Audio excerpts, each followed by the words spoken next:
В учебном классе, стилизованном под юрту, сразу несколько игровых площадок. Ученики разделились на команды и играют в национальные игры, такие как буга-шадара, бычьи шахматы, кажик, игра в кости и хорул, где первый ход предоставляется самому старшему игроку.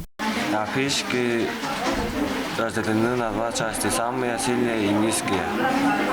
Сильные – это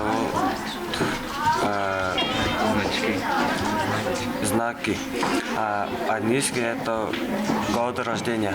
Следующая национальная игра – даалы. Правила игры такие же, как и в игре хорул. Только здесь самые высокие фишки – это рисунки, а самые низкие – цифры, которые также делятся по баллам. Победа будет за той командой, которая собрала больше всего юрт. Сейчас у нее есть выбор. Либо же отдать нам эту юрту и положить себе карту, либо же взять себе, поставить картину.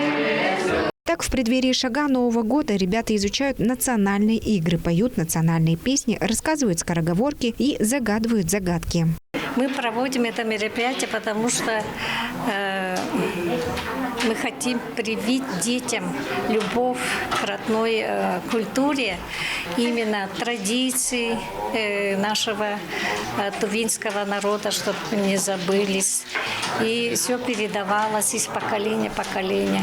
Изучение народных традиций накануне празднования шага позволяет молодому поколению не отрываться от своих корней. В национальной школе номер 2 изучение народных традиций и обычаев всегда в приоритете. Алтын Казбуян, Буян Уюн, Айдана Сенданма, Тува 24.